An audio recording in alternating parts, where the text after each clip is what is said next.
Happy New Year 2026. This is Happy Valley Hobbies, and these are hobbies that make me happy. Uh, Today is going to be just a stream to saying that, hey, I'm still alive. Haven't really set on an actual schedule. So that's probably one thing I'm going to be doing this year is figuring out what kind of schedule I want to be on. Something that's obviously once once a week. There is the possibility of maybe doing it once a month. Just don't know yet. Hello there, Kyle. Thank you for coming in. I was just on Jim Tedesco's live stream just to say, hey, I'm here. I'm going to be doing my own live stream, but I thought he was ending at 7, but he's ending at 8, and I'm like, start now. Well, hello there, Al. Thank you for coming in. And yeah, it's mostly of a hey, I'm here, I'm alive. Not really left yet, but I just really wasn't really in the mood to do videos or live streams. And I'm sort of kind of still there, but having to realize that probably is a good idea to let people know that that I am still breathing.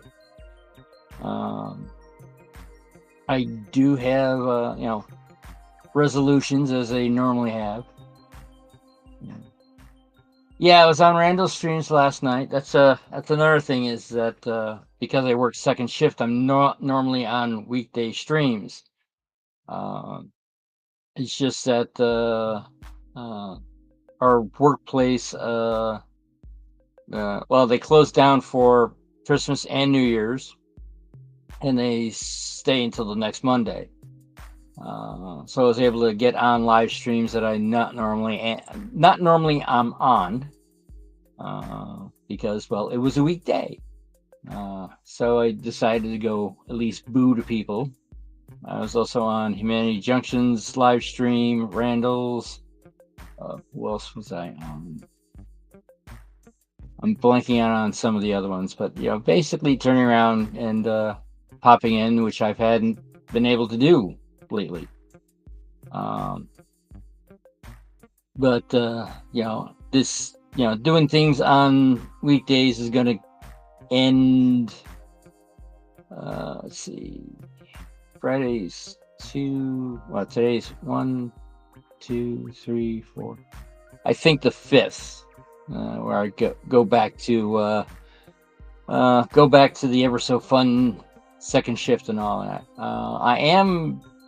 I have been looking into getting back into first shift, but that would require a job that I'm not doing now, because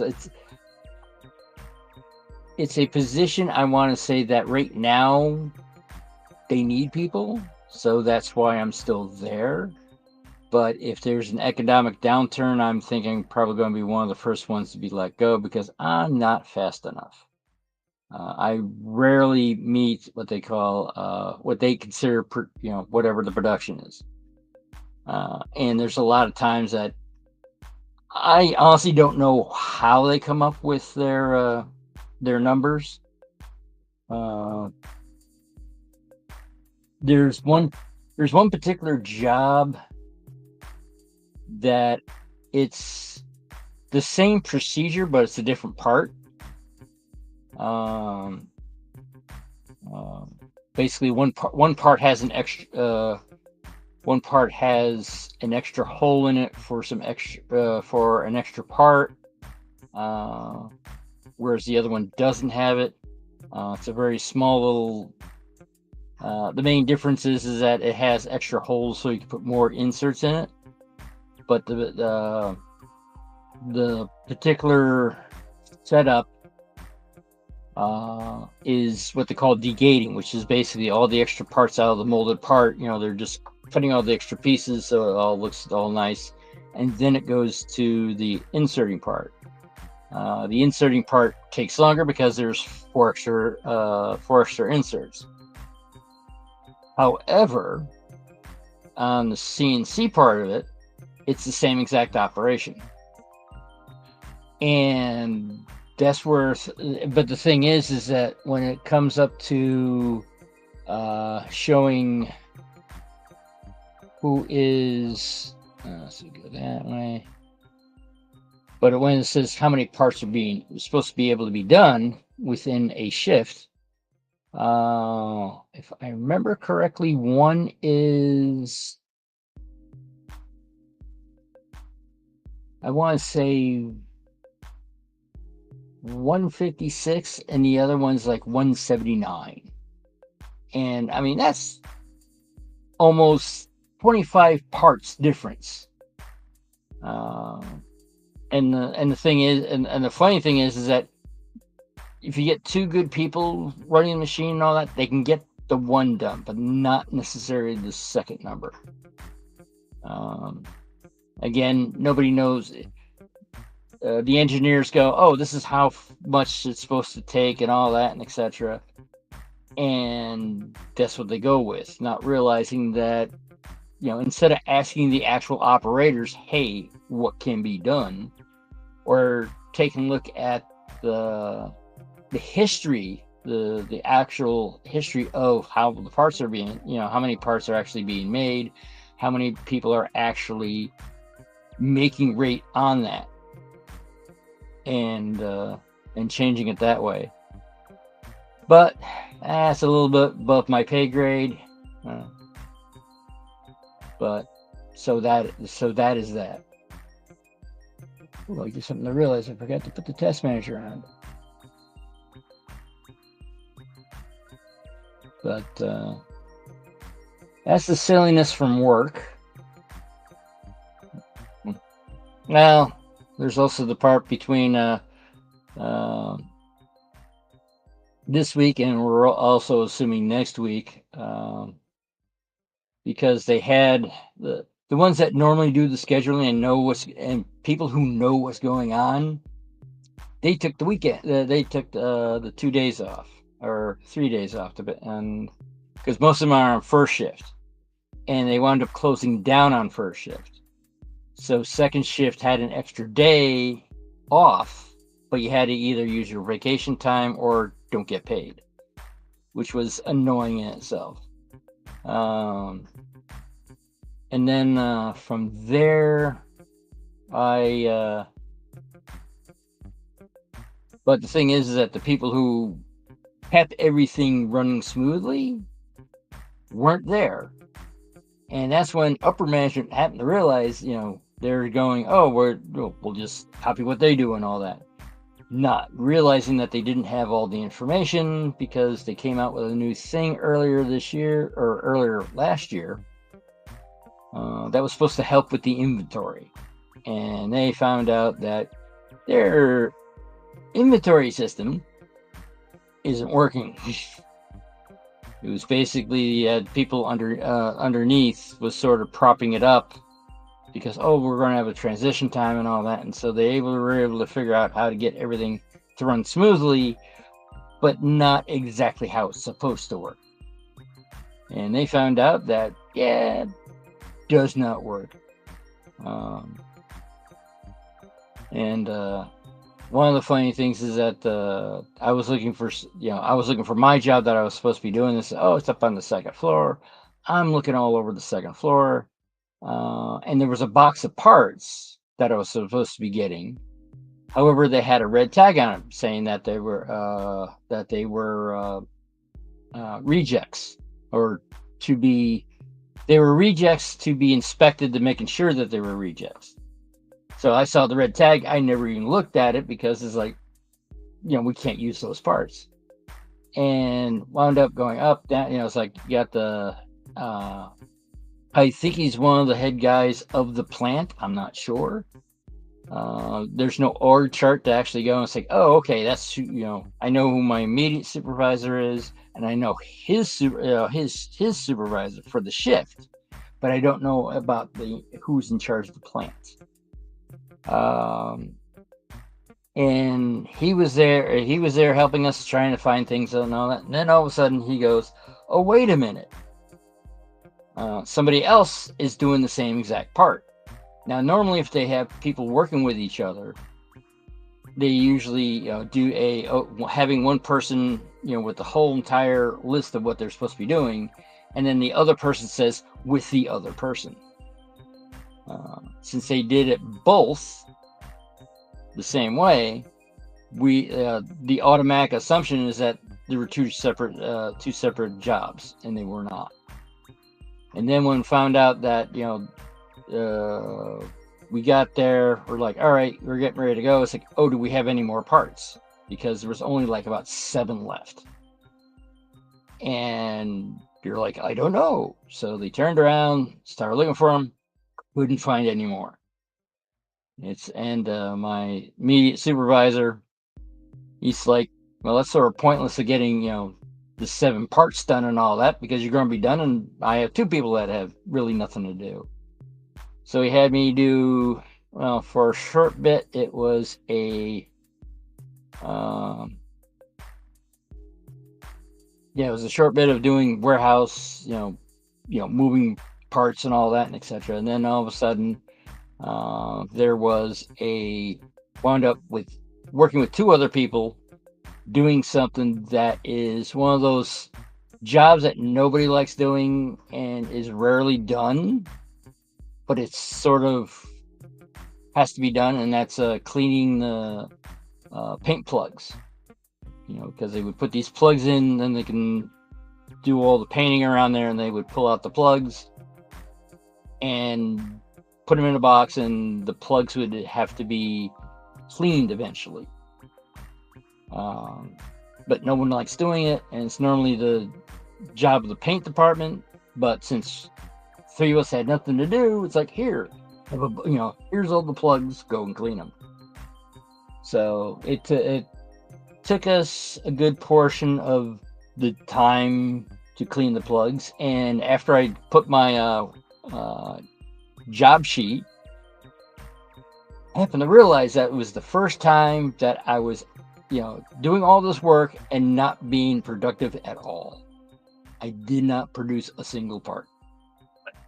Not my fault. That's management's fault. Not sure how that's gonna. I'm not sure how that's gonna ring out. Mainly because since it was a management problem, I'll probably never hear what happened. But that's the shenanigans at work.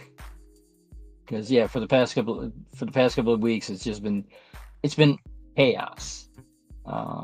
Different types of chaos, but it's still chaos. My assumption is that Monday morning or Monday afternoon, when I go in there, the chaos is probably going to still be there. It's going to take I would say maybe half a week before everything is sort of smoothed out again. So it's the normal snafu instead of I'm not quite sure what it's called, because I know snafu is situation normal, all fudged up.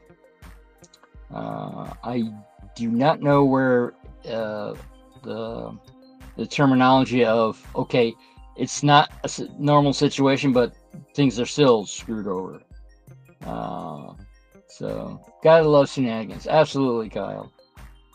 I mean, you do your best you can and all that, but there's times it's like going like, well, I could do this, this, this, and this, but I'm not authorized to make that decision, because there was, from what I can understand, there were other jobs that could be done, but 1, I wasn't trained on it, and 2, found out that nobody on second shift is allowed to do that specific job. Why? Don't know, but it's one of those things that are going like, well, I could be doing this. Then there was another one where it was being packaged. That's all it was being done. It was like, cleaning it up, putting a visqueen cling on it, and then putting it in a bag and putting it in a box. That was it. It's one of those things that, and there was a bunch of stuff that was there. It was in process. It was obviously what you had to do. Nope. We're leaving that just for first shift. I'm like, again, something I could do, but I was told no. So, but as for the channel itself,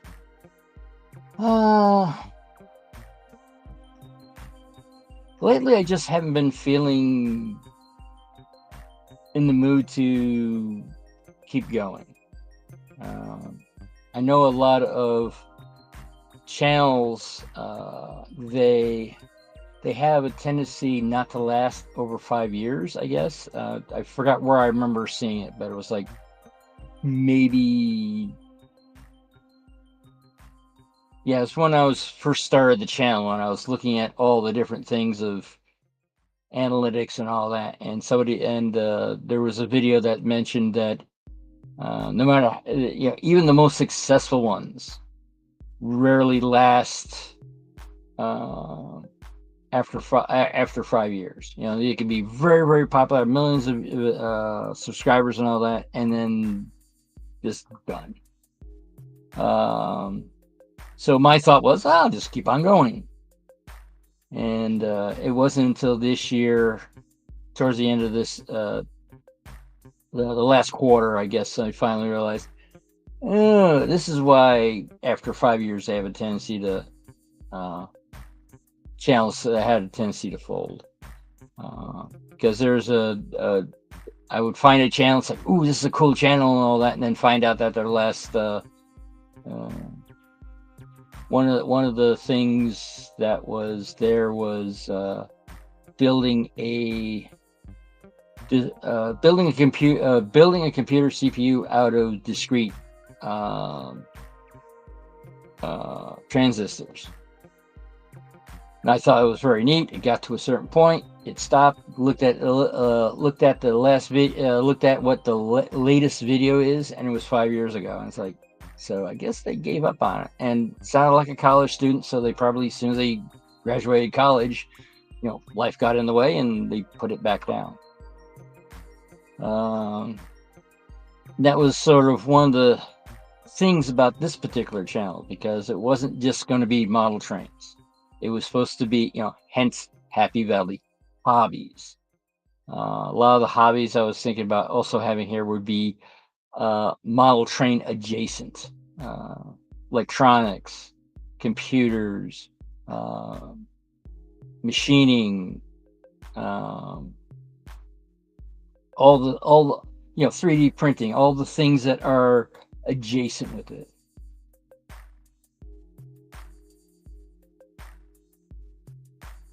Let's see, I've noticed with a lot of channels, the amount of content come up with and put out can be very hard, especially when you're in one field and there's 100+ channels in the same field. Yeah, that's a possibility, because anyone can start a YouTube channel.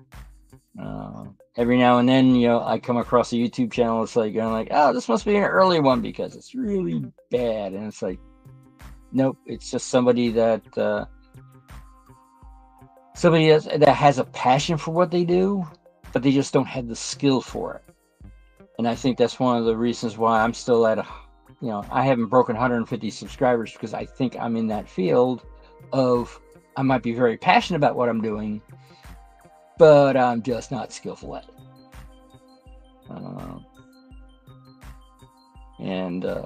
So that's why, I think I'm at 143 at this point. It's like every now and then I get a subscriber, but it's pretty yep. So it's one of those things. If with the amount of channels that are out there, if you weren't there on that initial wave, you're not going to be able to make it. Of course, speaking of that, that might be an idea to use a different platform that's relatively new and do it that way. I mean, for right now, like doing TikTok, that probably won't be, well, one, I'd like longer format. Um, and trying to think, do I have a Vimeo? No, I don't. I was thinking about Vimeo, but that's another older one that might not be it. So maybe Discord might be a possibility.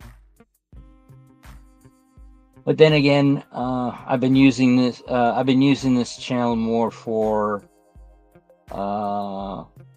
therapy than actually a business. That's why I don't do. That's why I don't do all the SEO things and etc. and all that, which is another thing is why I probably don't have lots of followers. I don't think even though I'm doing broad gauge stuff, I don't think, other than that, it's not that different than some of the other ones that are out there. There are other ones out there that you can tell that they have the TV production background of some sorts, either theater or television. I worked for a very short time with a cable access channel, so I understand a little bit about under the scenes. I'm nowhere near an expert, but it's one of those things of those channels are the ones I think that do better. The ones that are doing the more commercial style type setups. And it's also the same thing with pick whatever genre of YouTube channel there is. I mean, the ones that seem to do a lot or are more successful, a good portion of them usually have a full crew. You got somebody behind the camera, you got somebody else doing the editing, you got somebody else doing the script. It's like you get so there's a basic team behind them, so they actually have a more incentive to do other things besides just YouTube. There's a good chance there's Patreon. There's a good chance that there's they got merchandise. They got this and they got that. It's like all these different things. They're running it as a full business, and just running a YouTube channel. It's usually, I want to say it's usually not there, especially if you're not doing all the things to, doing every single detail to make it better. I would have to say for me, it's like, for instance, like, wrong side. Here, you got the I'm using the free version, so this is on there. Whereas somebody who turns around and pays for a premium thing, and they can get rid of that, and they add their own thing on that. Sometimes it's also collaborations. It's like the second section podcast. It's two guys.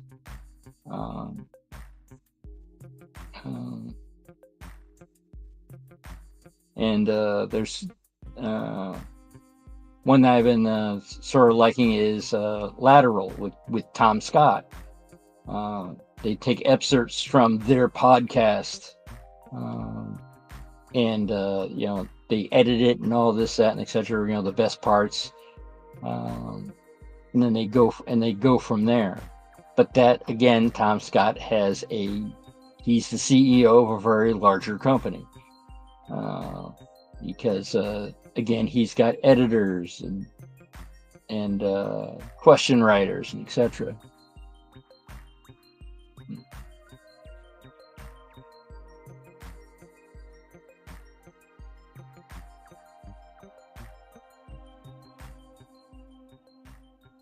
let's see. Da, da, da, da.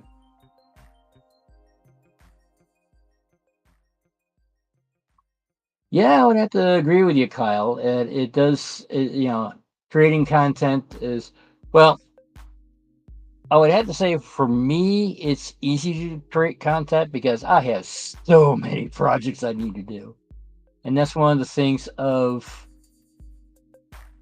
I'd like about this channel because I've actually done a lot more modeling than I would have if I didn't have this channel. Because usually it's like, all right, it's like I'll get there eventually, but no one really cares. But oh, hello there, real artist. And that's one of the things is that I think one of the reasons that I've stopped doing is that right now, even having a channel that I need to make content, I'm not really in the mood for it. I might have to switch gears a little bit and maybe stop for a little bit from doing the the regaging and the broad gauge stuff for a while. And there is a building I want to see about starting, so I might start that building. Sort of like the same reason why I sort of stopped doing the diorama for the covered truss bridge. Got the bridge itself is done. Had an issue with the bridge. The scratch built trestle that I had made, and I guess that sort of punctured my sails out of completing that. Oh,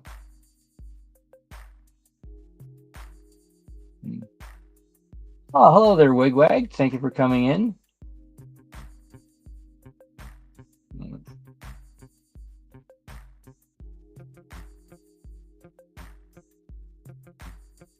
Yeah. Yeah, that's one of the reasons why I want to see about having an actual schedule, because then I can sort of, all right, I need to plan X at this particular day. But there was things I wanted to do on a Sunday night, hence the reason why I stopped doing the Sunday nights. But I'm thinking maybe start doing the Sunday nights, but instead of every single week, possibly once or twice a month. Cut back down on the schedule. Sort of doing okay, there's things I want to do on a Sunday night. I can still do those, but then have a schedule on that one.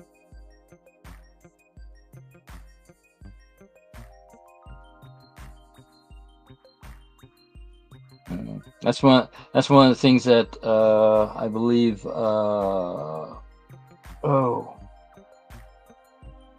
Rick Bailey from False Bailey Railroad. He says I cannot, I can't even say.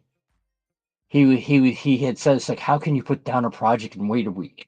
But that's me. It's one of those things of, okay, I'm work. Okay, kind of put it down. I mean, everyone works differently. I mean, I work pretty well with the schedule, so that's why I did not, that's why I went the route that I did, was having a schedule. And I was trying to be, well, as I would say, the unofficial and unauthorized pre-show of the shows that I was ahead of. But that didn't really get me anywhere, so.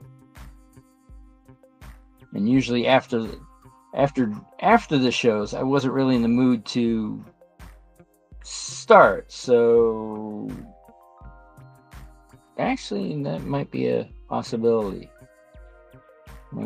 Since I work second shift, I mean, I could stay up a lot later, but that means I'm going to be losing some of the Um, yeah, do what makes you happy, Kyle.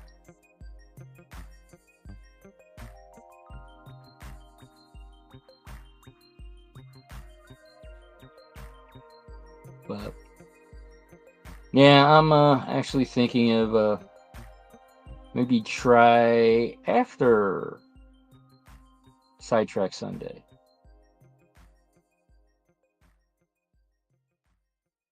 Be the post show instead of the pre show.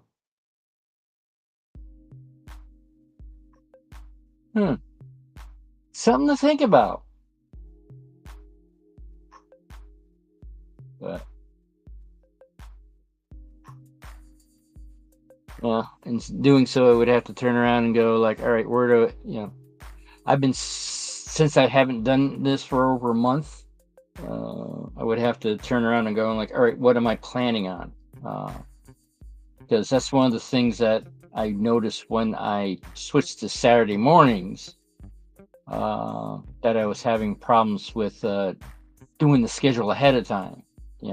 Sunday night is like, oh, I forgot something on Saturday. I just type it in and give at least somebody 24 hours to do it. Oh. Well, Al, which specific show are you talking about? If you are thinking of Amherst, that's a definite yes. It'll be Saturday, so I can do the YouTube meetup at Mini Prints that they normally have.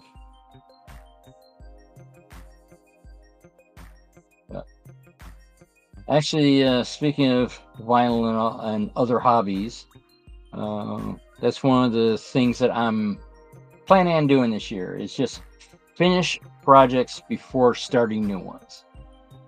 Yes, Amherst. Yes, Amherst is about close to 2 hours away. So yes, there is a YouTube meetup at Mini Prints. I almost want to say it's usually around noon or 1. Might have to double check with the Mini Prints website to find out exactly when that is. But you wind up meeting all the quote unquote YouTubers that probably a lot of us here know. From the Northeast area, you got Heath from Humanity Junction, Georgia Sunbelt, some of that Mom and Son Rail Fan. They're both there. I've seen Artie there when he's on stateside. Sparky 107 107, mainly because he's helping out with he's helping out with Mini Prints. I've also seen most of the Canadian ones that I usually watch, which is let's see, Trackside Mike, and that particular small crew there, with no, it's not Iron Planet Hobbies, but it's one of the oh, hello there, PK&W. Thank you for coming in. Now, what is HNY? Because I've seen that a couple of times of HNY, and I don't know exactly what. Oh, Happy New Year. Duh, never mind.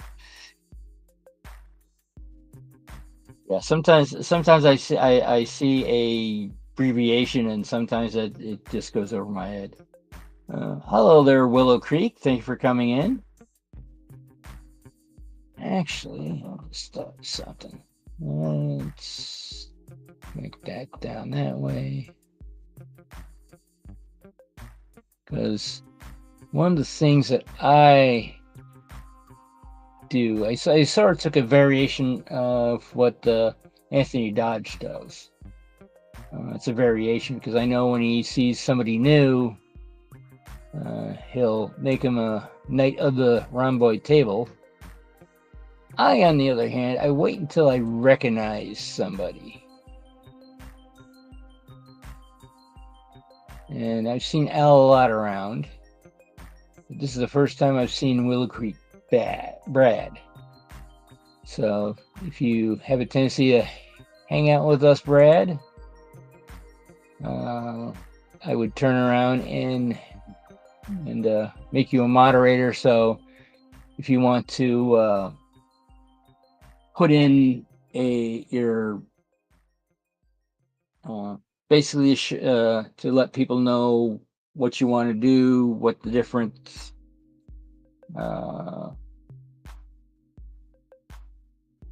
yeah, sometimes you have to actually turn around and actually figure out what the context is. Might not be able to figure out what the abbreviations are, but if they can understand the context, it's like, I guess I got close.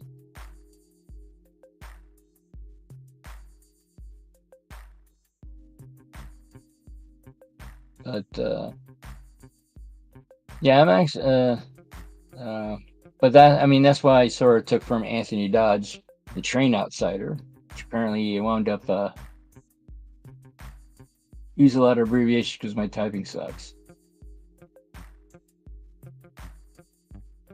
Well, with me, I'm actually glad that they have a thing called spell checker because my spelling sucks. Of course, it doesn't help. It doesn't help that English is not a very unified language.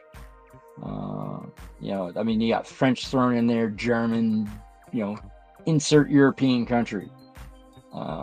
So, I mean, I'm trying to spell something and I can't, you know, I know it's spelt wrong, but I don't understand what it is to spell right. And with that, you know, especially if it's a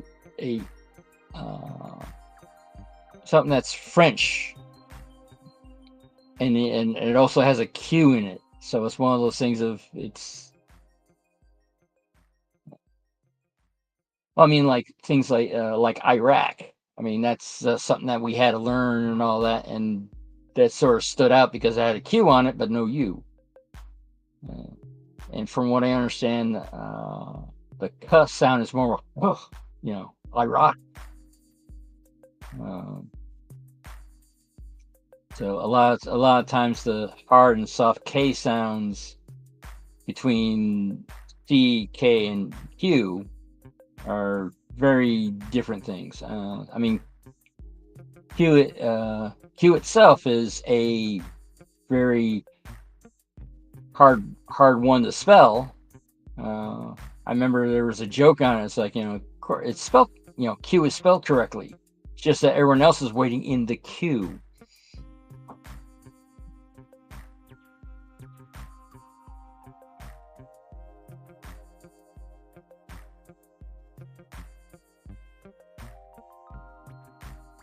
Yeah. I have to say, people are strange because what we think is not strange is strange. But, yeah, I don't know if anyone else is coming on at 8 o'clock because I'm not used to the Thursday schedule because, again, I'm normally working at this time.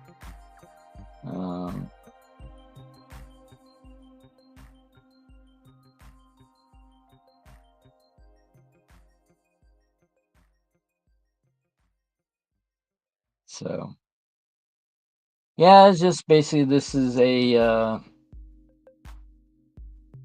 video basically saying that, hey, I'm here, I'm alive. Some of the things I am planning on is just basically finishing every project that I have that needs to be finished. Right now, I guess, you know, that would be the One of them is the diorama for the canal diorama for the crust-covered bridge. Yep. No, Q second. Blue screen classic technology. Originally, I think if you see my like very first ones, originally was black. But the thing is that just my face wound up being so bright because everything else was black. So this and my face was just so that way. And then, actually, it's not a bed sheet. I got these from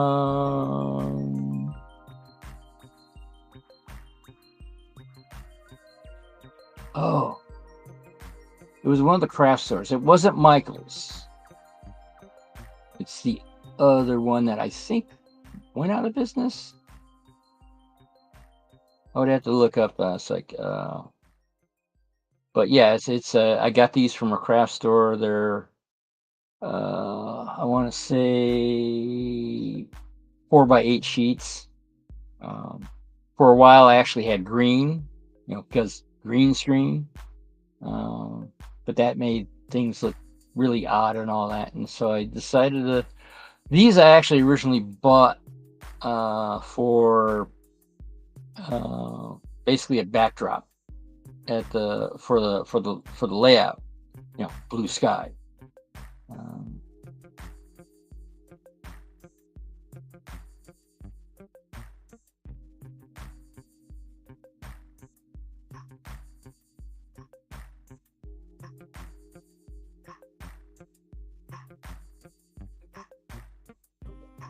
Joann's, yes, that is correct. So I actually, and the thing is, the black actually, I think, yeah, the black is actually underneath the blue to make it thicker because having light behind me, as you can see through here, it would wind up showing through if I peel off the black.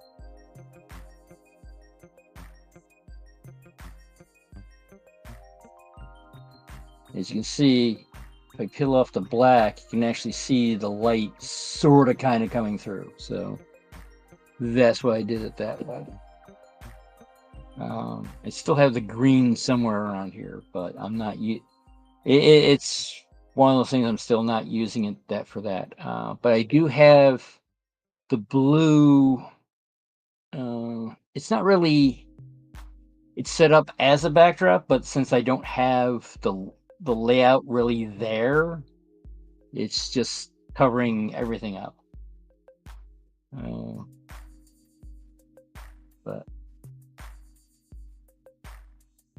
But yeah, the one thing I definitely project I really want to get done is trying to find a way to regauge the trucks, because once I figure that part out, because I think I've pretty much figured it out for the locomotive, but I had to figuring out how to do the trucks. I actually wound up at a 6-foot gauge and HO scale is a millimeter narrower than S gauge. So what I've been, my plan is to basically use, S gauge, S gauge axles from Northwest Shortline and the appropriate wheels for it. Thing is, when I first bought the wheels and all that, I didn't realize that there was an insulated version of the wheels. So I basically wound up buying 100 wheel sets of solid axles, and I'm like, well, this ain't gonna work. This is, it's gonna short everything out.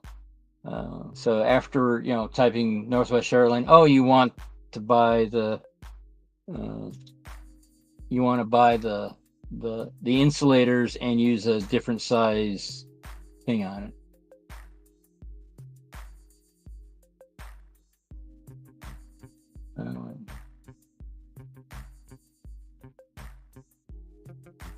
Yeah, that's one of the things of probably one of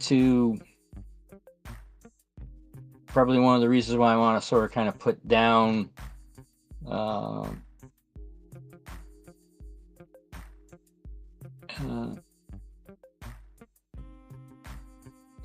put down regaging stuff and all that, because I think I want to start back into structures and scenery again. But that has yet to be determined. Now, does anyone here know if anyone's starting a live stream at 8 o'clock?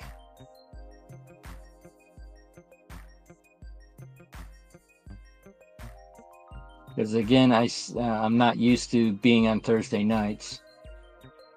For some reason, I'm thinking M&M,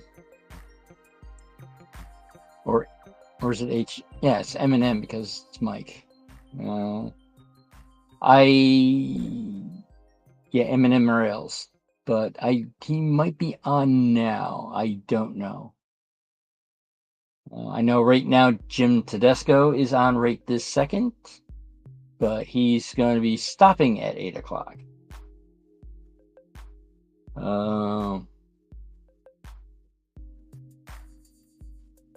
But yeah, I think I might slightly go that direction. There's something I want to fix on the broad gauge layout. Maybe fix that first, and then start adding scenery to it. It's not that I Thursday nights are pretty void of live streams.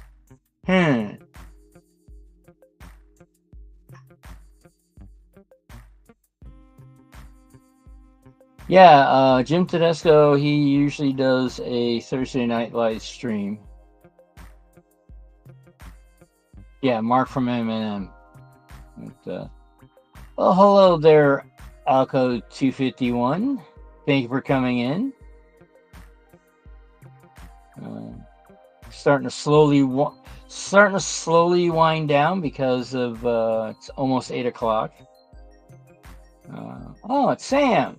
Well, thank you for coming on, Sam.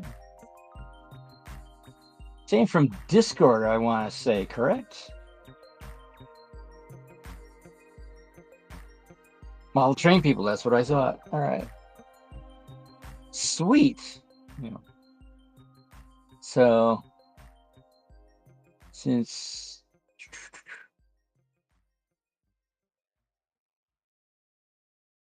it's nice to see someone from Discord on here that wasn't Discord beforehand. I don't know if Discord was a thing when I started back in. It was the last week of 2020, if I remember correctly. All because of Heath from Humanity Junction saying, "Hey, you should start something." And since I was unemployed at the time, it sounded like a good thing.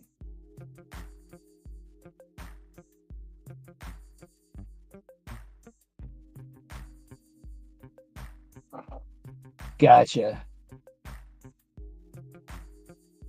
Yeah, it said that, hey, Jim Tedesco's live and all that, and I would have to say with Jim, seems to be a relatively nice guy, but not my. I'm trying to think now. Not my flavor, I guess I want to say.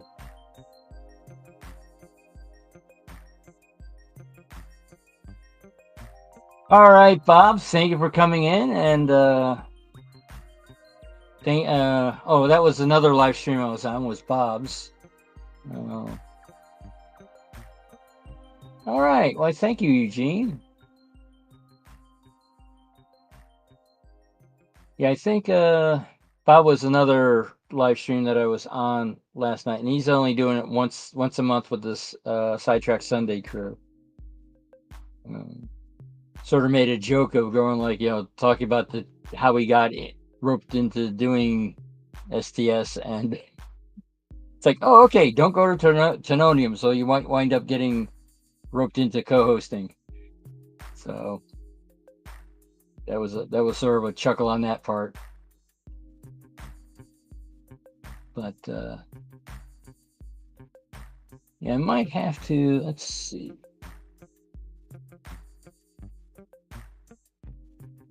Let's see. Question is Eminem scheduled?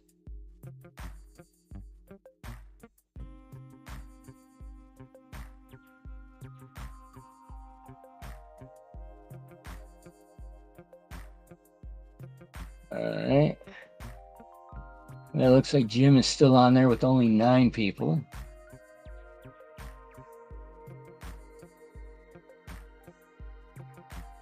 Let's check live. One thing I don't like about when checking out live, it's one of those ones that it shows what's live now, not what's scheduled to be live.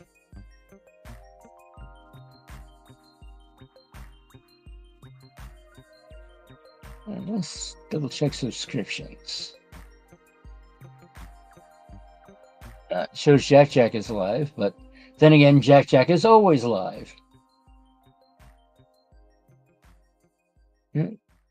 Da-da-da.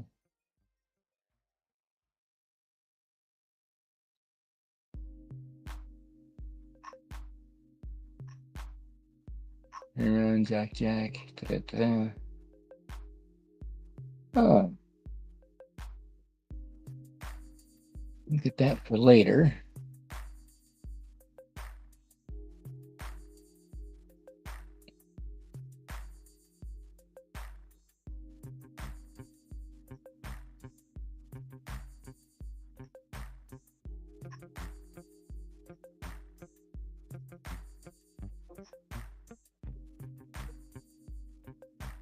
All right.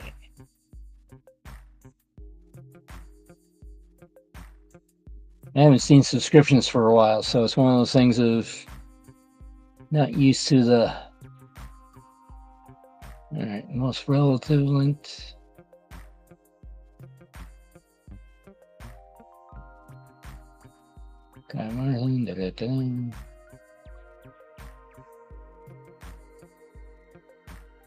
MN Rails, there we are.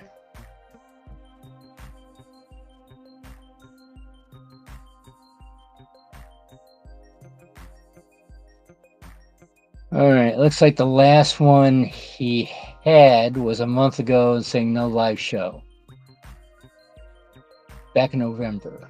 So he might not be on again. Oh well.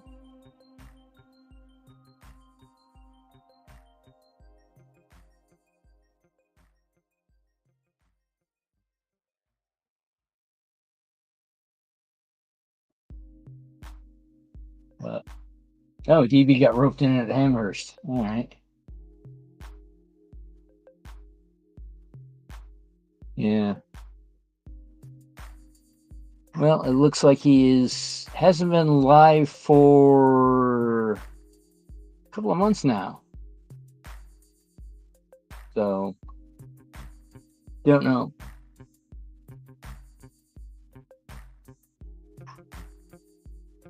But yeah, I would have to say Happy New Year to everybody. And as I said, I'll try to eventually get more into a routine again. Because as I said, there's some things I really want to get done. And that's one of the things of the live.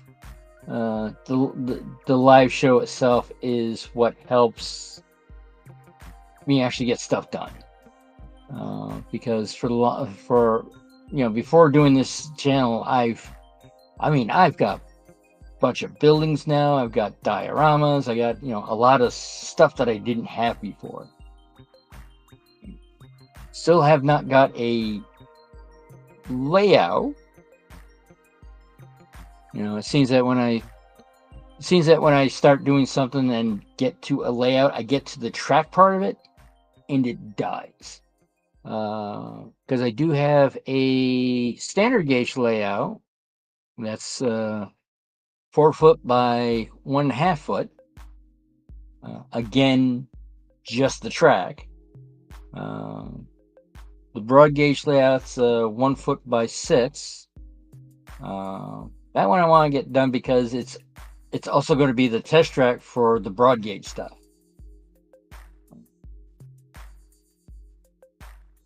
But, well, I would have to say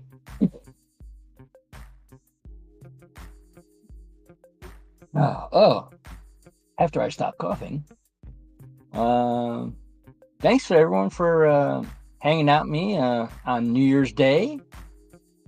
And hopefully your New Year's going to be a very happy one for you. And we'll see what happens. And